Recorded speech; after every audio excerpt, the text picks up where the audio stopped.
Ohay gozaimasu. Sugoi ne. Ayan no. Yun, Monday nga pala ngayon ng umaga.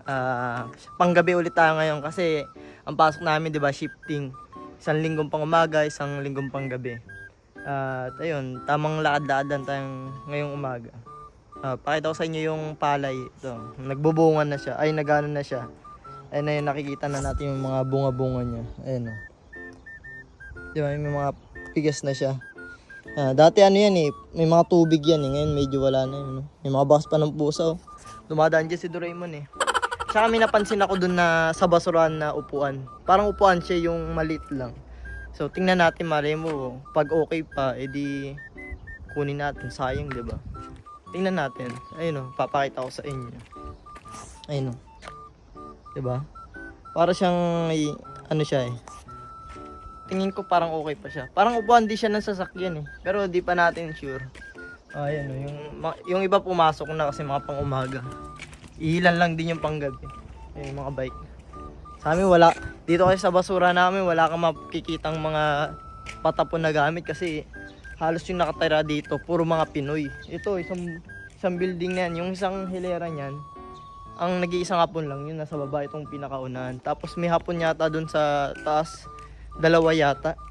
Pero karamihan dito, mga Pinoy. Tapos ito, yung dulo na itong building, Pinoy din. Tapos yung nakatira doon na isa, umuwi na. Oy, shoutout sa iyo, Pai. Sayang hindi tayo nagkainuman eh. Di ko alam, kala ko 2 weeks ka pa dito, pero sayang. Next time na lang pagkikita natin. Uy, may mga ano dito. Oh, may bolts oh. Tingnan natin. Parang lagayan ng ano. Hindi. Sira na to. May mga CD oh. Kay ano to. Kay Senpai to. Yung mga gamit niya to kasi mahilig siya na ano eh. Mahilig siya manood ng mga movie. Ayun, tinapon niya na oh. Yung mga movie. Mahilig kasi siya sa mga pagka-uwi niya, nanood siya ng mga movie. Kasi kaya namukhaan ko na kanya to kasi yun nga, mahilig siya manood ng movie, paulit-ulit. Ayun. Ang dami niya, ng kapal niyan, meron pa dito, ayun. Kasi, ayan oh, ang dami oh. Diba? Ang hilig niya kasi kung hindi man nagiinom, nanonood siya ng movie. Pero parang araw-araw rin siya nag-iinom. Tingnan natin guys. Ayun, tingnan mo naman oh, sa dami niya no. 'Di ba? Ang hilig niya manood. Teka lang, ayusin ko kasi nagulo ko eh. Patong ko lang diyan. Yan. Patong ko. Ayusin natin kasi ginulo natin eh. Sayang pa yung mga DVD mo. Wala eh, di tayo busy na rin tayo kaya di na tayo makakanood ng mga ganito. Kung meron lang, mahilig lang ako sa ganito, kinuha ko na to. Sayang oh, ang dami, ang kapal oh.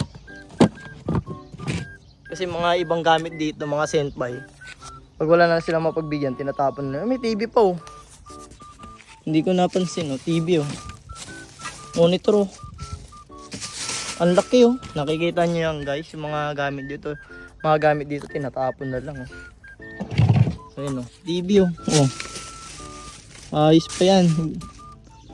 Isasaksak mo na lang yan oh.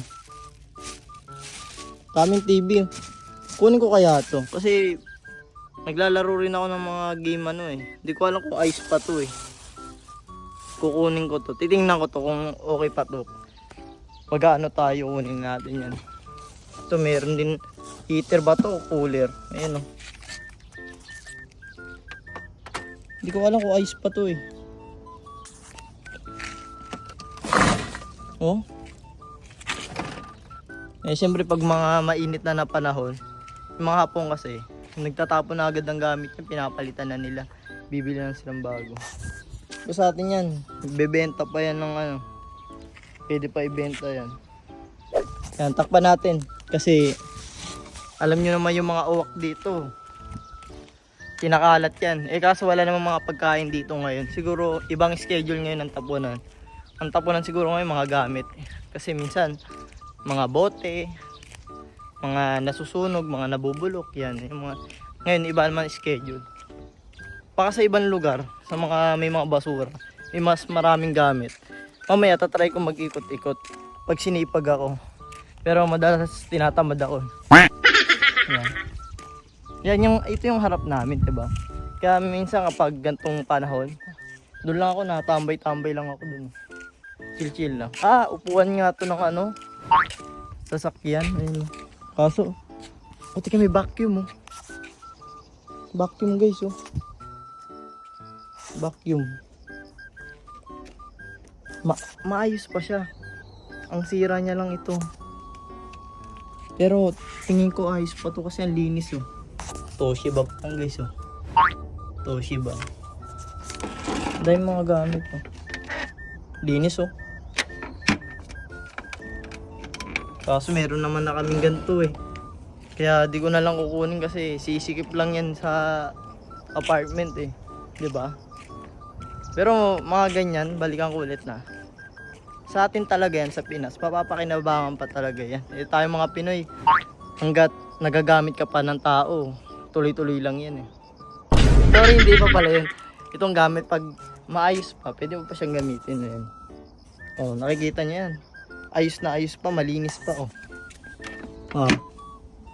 Ang halos ang sira niya lang ito. Hindi naman totally sira. Wow, totally. Hindi naman talaga sira yan. Kumbaga ano lang yan, natatanggal kaya linagyan ng tape. Kasi ginanyan din namin, eh, yung amin. Natatanggal yung tape o kaya nalabas yung hangin.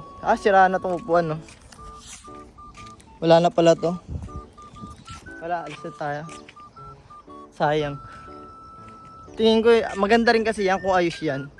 Kukunin ko yan. Pero wala, sisikip lang sa apartment, eh. Saka sira-sira na. Sayang talaga to. 'Di ba? Sabi ko sa inyo, ganito yung mga gamit sa Japan, eh. Tinatapon lang, eh. Actually, bawal naman talaga yan kunin, eh. Marami talaga bawal yan. Pero siyempre, tayo mga Pinoy, 'di ba? Nangihinayang tayo sa mga ganyang gamit. May kinuha ko dati yung parang banig. Kaso aanayin yun, eh. Inaanay siya kaya binalik ko. Ayun yung mga kaunang nag-video-video ko dito, yun. Nakaano ako ng ng panyo. Yan. Ayun nga pala, salamat nga pala sa mga nagko-comment sa akin lagi. Yung mga minsan hindi ko na shoutout. Minsan hindi ko pa na-replyan kasi nga minsan wala na rin akong time pag 8 hours 12 hours yung trabaho ko. Minsan 8 na ako na-uwi, magluluto pa ako. Diba? Minsan gagawa ng video, minsan mag-e-edit pa. Kaya minsan wala na rin talaga akong time minsan mag-reply. Hanggat may time ako, nag-reply. Pero binabasa ko naman sila kung hindi ako naka-reply. Actually, nakikilala ko nga halos lahat lagi nagko-comment sa akin. Big shoutout sa inyo. Hindi man ako nakapag-reply, pero nakikilala ko na kayo. Yon. Sa lahat ng mga sumusuporta, thank you sa inyo. Basta good vibes lang tayo. Gusto ko lang i-share sa inyo kung gaano yung itsura ko talaga. Sorry. Yan. Mamaya tingnan natin kung babalikan natin. Okay na. Guys, kasi medyo mahaba na tong kwento ko, eh. Sa mga gusto mag-Japan, pumunta na kayo, mag-aral kayo. At saka sa mga gustong kumuha ng t-shirt ko, yan, no? PM lang kayo sa akin. Marami kasi nagpi-PM, eh, na how to avail daw. PM lang kayo sa akin kahit direct na sa TikTok page, TikTok account ko, saka sa FB page ko. Chat nyo lang ako, guys. Yun. Maraming salamat sa inyo. Ingat kayo lagi. Saka ang pinaka-importante dito, grabe yung itsura ko. Sige na, bye-bye na. Ingat kayo lagi. Bye. Sugoy na, eh. Ayan, oh.